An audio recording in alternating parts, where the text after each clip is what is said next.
Allez, bonsoir mesdames, messieurs. Dans quelques heures seulement, le Congo affrontera l'Égypte dans le cadre de ses huitièmes de finale de la Coupe d'Afrique des Nations édition 2023. Et on parle de cette rencontre-là, Congo-Égypte, avec notre consultant Rwani Koba. Bonsoir Rwani Koba, comment tu vas? Bonsoir Madik, je vais très bien. Et toi?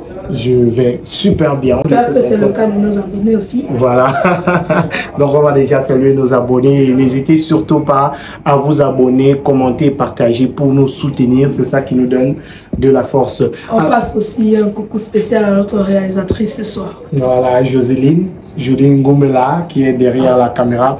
On parle de cette rencontre-là, Égypte-Congo. Ça fait également partie des grosses affiches de cette Coupe d'Afrique des Nations parce que d'un côté, on a une équipe qui confirme depuis plusieurs années, c'est l'équipe la plus titrée dans la compétition. Et on a la RDC, le Congo, qui est une équipe qui monte avec de bons joueurs et qui nous montre de belles choses depuis le début de cette compétition. Comment tu analyses déjà le jeu de l'Égypte depuis le début de la CAN?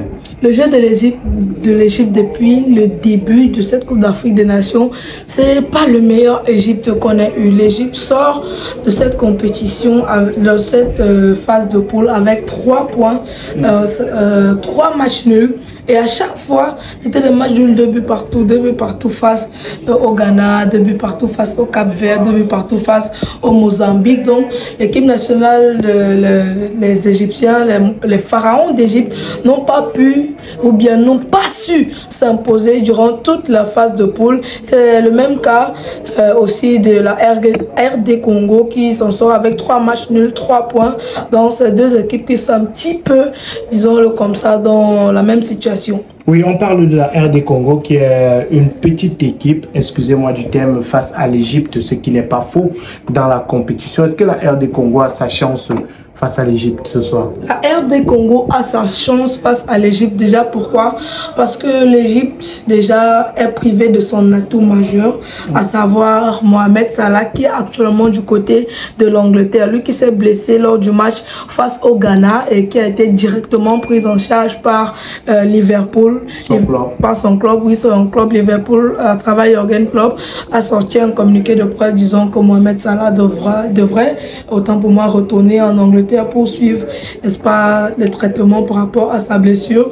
Et on a aussi le gardien titulaire égyptien qui est absent, oui, qui est absent et qui sera remplacé par un gardien que tout le peuple camerounais a bien sûr encore en tête. C'est le gardien Mohamed Abdou Gabal, alias Gabaski, qui lors de la demi-finale de Coupe d'Afrique des Nations nous avait sorti du grand jeu lors de la séance de tir au but avec sa beauté d'anti-sèche qui avait beaucoup fait polémique ici au Cameroun. De l'autre côté, donc comme je le disais tantôt, on a le gardien qui est absent, malgré que Gabaski est un très bon gardien, il est très fort.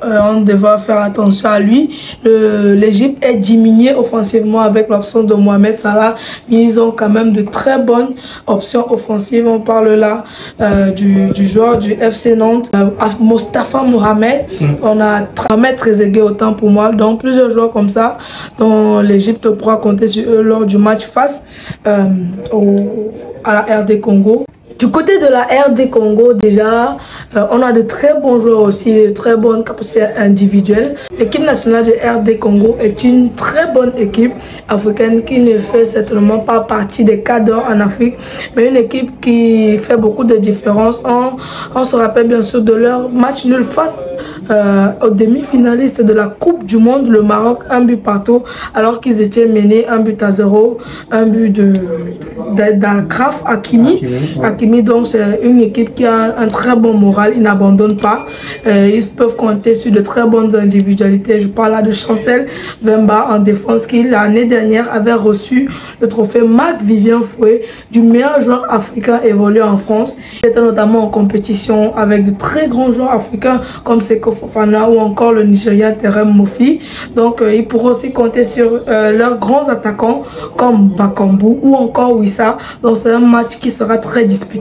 Voilà, et c'est quoi ton pronostic pour cette rencontre-là, Rwani Koba? Mon pronostic pour cette rencontre, pour moi, ça serait une victoire de l'Égypte au tir au but. Donc l'Égypte va souffrir. L'Égypte va souffrir, puisque comme je le disais tantôt, ils seront diminués offensivement. Et l'équipe nationale de RD Congo est une équipe qui est très bien défensivement. Ils ont un très bon bloc défensif. Donc je crois que ce match-là sera un match nul, puis au tir au but. Merci Ronnie Coban, on se donne rendez-vous très prochainement. Merci à toi Magic.